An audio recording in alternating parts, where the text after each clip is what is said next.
Hello and good morning, students. I hope you all are fine. As you know, in class 11, we have finished with the first chapter of your Hornbill book, and in the same way, we will be starting with the second chapter from the same book, that's your Hornbill book, and the name of the chapter is "We Are Not Afraid to Die If We Can All Be Together," which is written by Gordon Cook and Alan East. Now, the name of this chapter, "We Are Not Afraid to Die If We Can All Be Together." इसका मतलब क्या है कि अगर हम एक साथ हैं तो हमें मरने से भी डर नहीं लगता है। ये इस चैप्टर का नाम है। तो ये जो चैप्टर है, बेसिकली ये चैप्टर एक फैमिली के बारे में है। एक जो सी वॉयज का मतलब क्या होता है, जब सी रूट से हम सफ़र करते हैं शिप में, या अगर हम टूर पे जा रहे हैं काफ़ी समय के लिए, तो ये एक फैमिली की स्टोरी है जहाँ पे आप बेसिकली आपको पता चलेगा कि उस दौरान जब वो सी रूट से जा रहे थे तो कौन से चीज़ों का सामना उनको करना पड़ा। इस स्टोरी से आपको ये पता चल जाएगा। Now I'll start with the lesson and has the meanings come, तो आप मीनिंग्स को भी समझ लो तो वो आपको इजी हो जाएगी। In July 1976, my wife Mary, son Jonathan 6, daughter Susan 7, and I sailed from Plymouth, England to duplicate the round-the-world voyage made 200 years earlier by Captain James Cook. अभी जो राइटर है वो ये बोल रहे हैं, जुलाई के महीने में कौन से साल में, 1976 में, उनकी वाइफ जिनका नाम है मैरी, उनके सन जिनका नाम है जॉनथन जो 6 साल के हैं, और उनकी जो डॉटर है सूजन जो 7 साल की है, और वो सब कहाँ पे गए थे? दे सेट सेल फ्रॉम प्लेमाउथ, इंग्लैंड में एक जगह का नाम है प्लेमाउथ। तो वहाँ से उन्होंने अपना जो वॉयज है सी रूट से, वहाँ से उन्होंने स्टार्ट किया था to duplicate the round the world voyage. World voyage means ये जो 200 साल पहले एक कैप्टन हुआ करते थे जेम्स कुक, जिन्होंने 200 साल पहले एक वर्ल्ड वॉयज मीन्स पूरी सी रूट जो होती है, जो पूरा सी वॉयज होता है पूरे वर्ल्ड का उन्होंने किया था। तो वही चीज़ इनको भी करना है, एक वॉयज करना है बाय सी, और उन्होंने सोचा कि हम उसको डुप्लीकेट करें, इसका मतलब है उनको कॉपी करें, वही वॉयज को हम फिर से दोबारा एक बार देखें कि कैसा होता है। उनको एक्सपीरियंस करना था और वो अपने फैमिली के साथ रेडी हो चुके हैं अभी जाने के लिए। For the longest time, Mary and I, a 37-year-old businessman, had dreamt of sailing in the wake of the famous explorer, and for the past 16 years, we had spent all our leisure time honing our seafaring skills in British waters. तो अभी for the longest time, Mary कौन है? मैंने बोला writer की wife है, and I, और जो राइटर है वो 37-year-old के हैं और एक बिजनेसमैन है, had dreamt, तो उन्होंने एक सपना देखा था दोनों ने कि selling in the wake of the famous explorer, जो फेमस एक्सप्लोरर थे, जो वो कैप्टन जेम्स कुक के बारे में बात कर रहे हैं, जिन्होंने सी वॉयज किया था। तो हम भी वो चीज़ एक्सप्लोर करना चाहते थे, और पास्ट 16 साल से वो स्पेंड कर रहे थे उनका जो लेजर टाइम है, free time, honing seafaring skills in British waters. Honing का मतलब है improving seafaring skills means जो सी फेयरिंग स्किल्स होते हैं उनको सीखना इन ब्रिटिश वाटर्स मीन्स जहाँ पे वो रहते थे ग्रेट ब्रिटेन, वहाँ पे उस जो समुद्र इलाकी होती है वहाँ पे वो ये सब सीख रहे थे। Our wave walker, और 23 metre 30 ton wooden hull beauty had been professionally built, and we had spent months fitting it out and testing it in the roughest weather we could find. अभी जो हस्बैंड वाइफ है, they are very much interest to go on a voyage, वो ज़्यादा interest रखते हैं मेरी और उनके हस्बैंड जो है एक सी वॉयज जाने के लिए। तो उन्होंने अपनी खुद की जो बोट है, नाव है, एक बोट जिसका नाम है वेव वॉकर, वो बनाया। वो 23 मीटर उनकी डिस्क्रिप्शन दी गई है, वो 23 मीटर की है। 30 टन वुडन हर्ड का मतलब है पूरी तरह से जो बोट बाहरी का हिस्सा जो है बोट या शिप का, वो अच्छे would say, strong would say बनाया गया है, एंड वो एक ब्यूटी है, ज़्यादा ब्यूटीफुल लग रहा है। Had been professionally build, professional लोगों से बिल्ड कराया बनाया हुआ गया था, and we had spend months, और काफ़ी महीने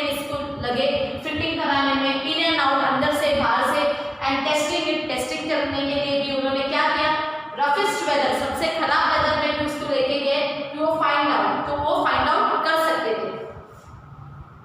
the first leg of our planned 3-year 1,500,000 kilometer journey passed pleasantly as we sailed down the west coast of Africa to Cape Town. The first leg, यहाँ पे leg means पैर नहीं, but यहाँ पे first leg है।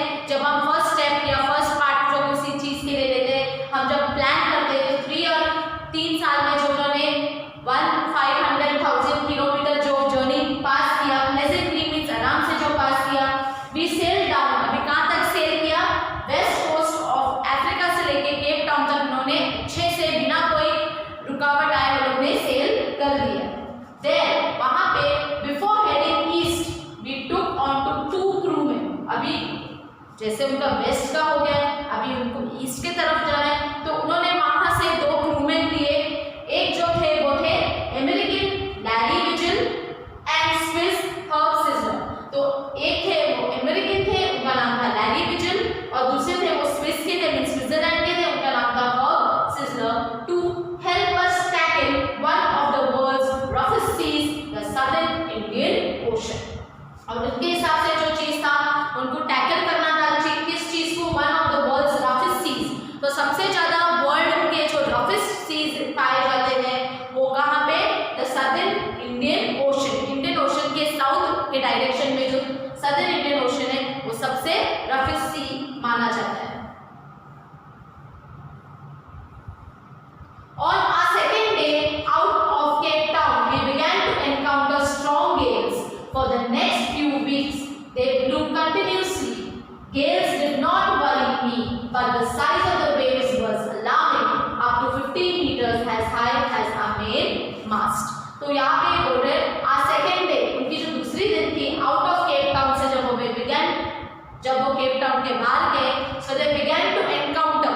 Encounter means उनके सामने जो है strong gales means बड़े-बड़े जो strong winds थे वो blow कर रहे थे, strong winds जो है वो आ रहे थे। For the next few weeks they blew continuously. वो हवा ज़्यादा strong हवा आते गया 2 हफ्ते तक। But gales did not worry me. जो gales थे, strong winds थे, वो उसे परेशान नहीं करते। But the size of the waves, जो waves जो लहरें के size होते हैं, was alarming, up to 15 meters. तो जो लहर आ रही थी उनके वो almost 15 meters भी इतने लंबे थे, as high as our main mast. अब यहाँ पे जो mast word है वो क्या है? जो अगर आपने टीवी पे देखा होगा या कोई बुक्स में अगर पिक्चर्स देखा होगा, तो आपने जब शिप देखे होंगे तो आपको पता है जो कपड़े के बनाए हुए रहते हैं अलग अलग, जो वो बैलेंस करने के लिए जो शिप होता है, तो जो टॉलेस्ट मास्ट है उसके वहां तक के मेन मास्ट तक वो वेव्स आ रहे हैं। December 25 found us 3,500 kilometers east of Cape Town. Despite atrocious weather, we had a wonderful holiday, complete with a Christmas tree. New Year's Day saw no improvement in the weather, but we reasoned that it had to change soon, and it did change for the worse. जैसे कि आपको पता है अभी वो सी voyage पे चल पड़े हैं, so it's December 25, that's December 25th, तो December 25th को क्या होता है? It's the festival of the Christians, that's Christmas, and they found कि उन्होंने 3,500 किलोमीटर जो डिस्टेंस है वो काट चुके हैं। कहाँ से? केप टाउन से लेके उन लोग की 3,500 डिस्टेंस हो गई ईस्ट तक। Despite atrocious weather, despite atrocious weather का मतलब होता है bad weather, एकदम खराब weather होने के बावजूद भी we had a wonderful holiday, complete with a Christmas tree. और जो voyage पे वो चल पड़े थे तो उन्होंने अपने जो क्रिसमस की एक फेस्टिवल है उसको बहुत अच्छी तरह से हैप्पीली मनाया। और किस तरीके से मनाया? क्रिसमस ट्री को रख के भी उन लोग खुश रहे। In New Year's Day saw no improvement in the weather, but we reasoned that it had to change soon. New Year's Day क्या आपको पता है कि अभी वो सी वॉयज में, तो अभी क्रिसमस खत्म हो गया। न्यू ईयर कब स्टार्ट होता है? 1 जनवरी से जो है वो न्यू ईयर स्टार्ट होता है। तो न्यू ईयर्स डे उनको लगा कुछ इम्प्रूवमेंट होगा न्यू ईयर तक, but there was no improvement in the weather. Weather में कोई इम्प्रूवमेंट नहीं था, but we reason that it had to change soon. वो रीजन कर रहे थे शायद वो चेंज हो सकता है, एंड इट डिड चेंज। वो चेंज भी हो चुका था for the worst. Worst means अभी और भी वो जो वेदर था खराब हो चुका था. At dawn on January 2nd, the waves were gigantic. We were sailing with only a small storm jib and were still making 8 knots. तो अभी दिसंबर खत्म हो चुका है, जनवरी 1 है, तो भी जो वेदर है उसमें कोई चेंजेस नहीं है. अभी जनवरी 2 जो है दूसरा दिन है, तो वहाँ पे क्या हो गया? At dawn. डॉन का मतलब क्या होता है? अर्ली मॉर्निंग जो सनराइज है, वी कॉल दैट डॉन. और तारीख है 2 जनवरी. The waves were gigantic. इसका मतलब होता है very huge, big waves. We were sailing with only a small storm jib. जैसे मैंने आपको यहाँ पे बताया स्टॉर्म जिप क्या होता है. स्टॉर्म जिप का मतलब होता है एक, जैसे मैंने आपको बताया मास्ट क्या होता है, जो ट्रायंगुलर शेप में क्लॉथ या पीसेस ऑफ जो क्लॉथ्स वो बांध देते हैं शिप में, तो उसके बीचों बीच स्टॉर्म जिप होता है, जिसका मतलब होता है ये जिप जो है वो सी वेव्स को कंट्रोल करते हैं, शिप को हिलाने में या उसको प्रोटेक्ट करने में. And were still making 8 knots. 8 knots क्या होता है? यूनिट ऑफ स्पीड होता है जो शिप चलती है, तो उसमें कंट्रोल में लेके आने के लिए वो ये सब कर रहे थे. As the ship rose to the top of each wave, we could see endless enormous seas rolling towards us, and the screaming of wind and spray was painful to the ears. वो बोल रहे हैं कि जैसे ये सब वो कर रहे थे, as the ship rose to the top of each wave. अभी सपोजिंग ये एक वेव आ रहा है, तो ये जब लहर आ रहा है, तो जैसे ये शिप उसके ऊपर जा रहा है, तो उनके ऊपर जाने के बाद उनको दूसरी वेव जो काफी वेव जो दिख रहे हैं वो बोल रहे हैं, ऐसे लग रहा है कि एक के बाद एक वेव एनॉर्मसली बड़े होते जा रहे हैं और एंडलेस वेव्स, बहुत सारे वेव्स एक साथ आ रहे हैं, रोलिंग टुवर्ड्स अस, उनके सामने आ रहे हैं. And the screaming of the wind. काफी विंड का आवाज है, हवा का काफी आवाज है सी में. And spray was painful to the. Spray का मतलब है जो पानी उनके तरफ आके लग रहा था, तो वो भी काफी पेनफुल था. To slow the boat down, we dropped the storm jib and lashed a heavy mooring rope in a loop across the stern. Then we double lashed with everything, went through our life raft drill, attached lifelines, donned out oilskins and life jackets and waited. अब ये paragraph बहुत ही important है, क्योंकि यहाँ पे आपको पूरा बताया जाएगा कि बचने के लिए और बोट के स्पीड को कम करने के लिए उन्होंने क्या क्या किया.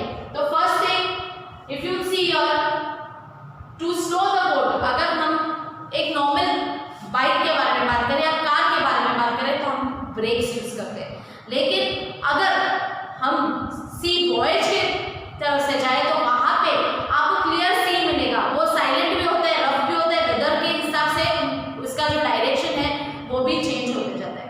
तो वो हिसाब से अगर उनकी जो जर्नी है, जर्नी के टाइम पे अगर वो ये सब चीज़ों के का सामना कर रहे हैं और अचानक से अगर उनको बोट को स्लो करना है तो उनको भी कुछ करना पड़ेगा. तो क्या किया उन्होंने? We drop the storm jib. Storm jib समझाया था मैंने आपको, जो सी वेव्स को प्रोटेक्ट करते हैं हमें लगने के लिए, तो उसे ड्रॉप कर दिया. They lashed a heavy mooring rope. Mooring का मतलब क्या है?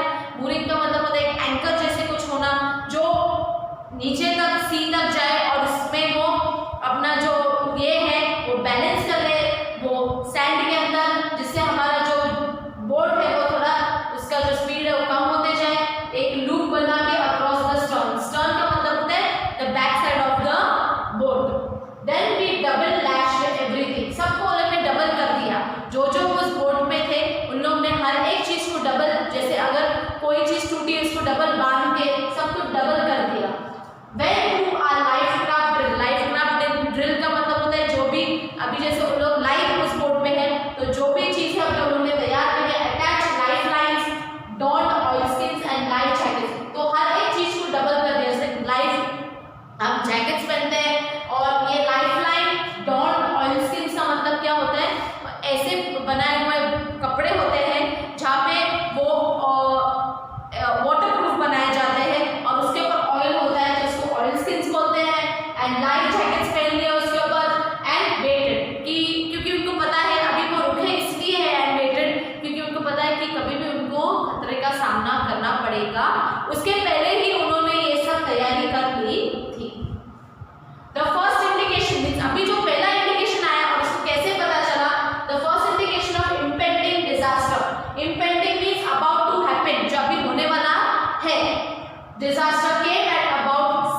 6 PM मींस अभी शाम का वक्त है और पहला इंडिकेशन राइटर को मिला है। कैसे मिला है? With an ominous silence. Ominous silence threatening, जो बड़ी डरावना साइलेंस है, उससे पता चला उसे कि अभी कुछ होने वाला है। द विंड ड्रॉप, हवा की आवाज चली गई, and the sky immediately grew dark. अभी जो स्काई है वो अंधेरा छा गया suddenly. Then came a growing roar and an enormous cloud toward aft of the ship. With horror, I realized that it was not a cloud but a wave like no other I had ever seen. अभी जब writer देख रहा है तो उसे ये पता चला द विंड ड्रॉप, अभी हवा थोड़ा शांत हुआ, and the sky immediately grew dark. उसे वो बोल रहे स्काई जो है वो डार्क हो गया। Then came a growing roar. Growing roar means suddenly लंबी सी ऐसे, जैसे रोर मींस जो लाइन जब दहाड़ता है तो आपको पता है शेर का दहाड़ने का आवाज कितना स्ट्रॉन्ग होता है, वैसे आवाज आई, रोर आई, and enormous cloud towered aft of the ship. Aft का मतलब होता है near the back side of the ship, जो पीछे का साइड होता है शिप का, उसके पीछे के साइड से। With all I realize it was not a cloud. तो एक्चुअली जो यहाँ पे इमीडिएटली ग्रू डार्क, जो राइटर को लग रहा है एक क्लाउड है, वो क्लाउड नहीं but it was a wave like no other. कभी जिंदगी में उन्होंने एक वेव ऐसा नहीं देखा था जो इतना ब्लैक घना एक वेव था I had ever seen. It appeared perfectly vertical. Vertical का मतलब होता है totally straight होना, and almost twice the height of the other waves. जो normal waves को वो देख रहे हैं उसके डबल हाइट का ये वेव जो था उसके तरफ आ रहा था with a frightful breaking crest. Frightful breaking crest का मतलब होता है top of the wave, जो ऊपरी भाग होता है crest का, वो सबसे खतरनाक लग रहा था क्योंकि ऑलमोस्ट उसकी जो शिप थी वो अभी इसको ऐसा लग रहा था कि वो डूबने वाली है और वेव इसके ऊपर से जाने वाला है।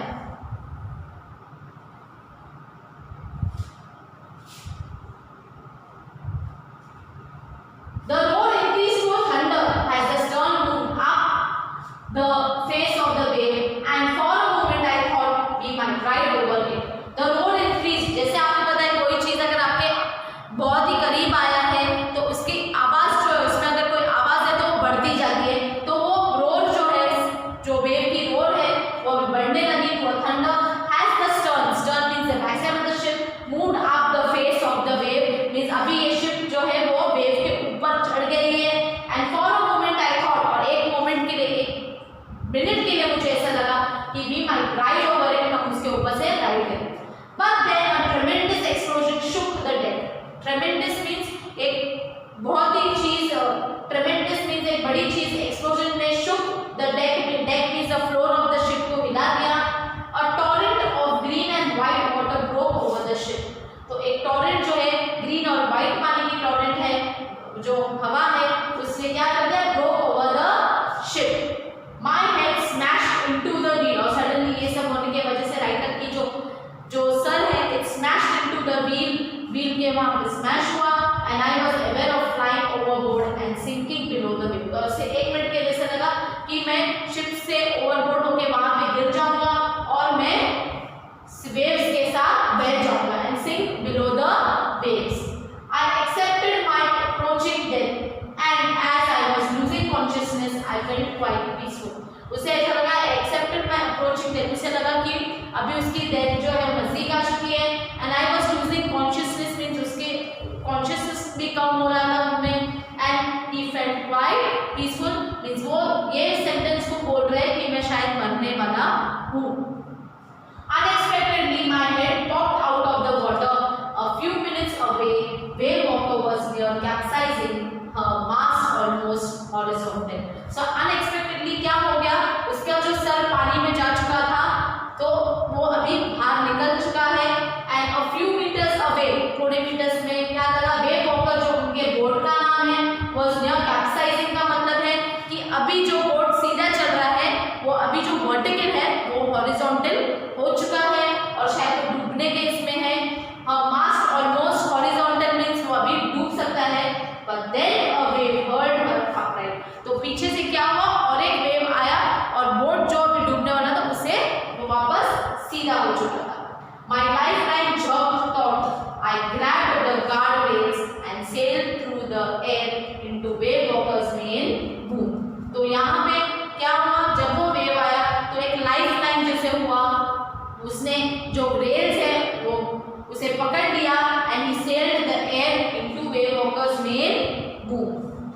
Subsequent waves tossed me around the deck like a rag doll.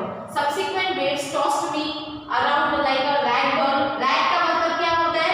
जो डॉल है वो अगर फटे या पुराने कपड़ों में है, फटे या पुराने कपड़ों में अगर कोई डॉल को देखो तो हम उसको बोलेंगे रैग डॉल। तो वो राइटर वही बोल रहा है कि मेरी जो हालत थी अभी वो वेव्स के वजह से और शिप का उलटना पलटना, मुझे लगना, तो वो सब चीजें होने की वजह से मैं एक रैग डॉल जैसे लग रहा था। मेरे पूरे फटे हुए कपड़े थे तो मैं भी उसी तरह एक रैग डॉल जैसे लग रहा था। माई लेफ्ट रिब्स, इसके जो लेफ्ट साइड के रिब्स थे वो क्रैक हो चुके थे। My mouth filled with blood, उसके मुंह में पूरा खून आ चुका था। माई ब्रोकन टीथ, उसके दांत टूट गए थे। Somehow I found the wheel. I lined up the stern for the next wave and hung on. Somehow उसने व्हील को पकड़ लिया, कंट्रोल कर लिया, lined up the stern जहाँ पे back side of the ship था, for the next wave, जो next wave, and hung on it means उसने कंट्रोल अपने आप को कर लिया। So here I finished with the first part in standard 11. That's chapter number 2. After this we will be having part 2 and part 3. With the 3 parts we will be finishing with the lesson number 2. Please read this and try to understand the chapter. It's very easy. Stay home, stay safe. Have a nice day.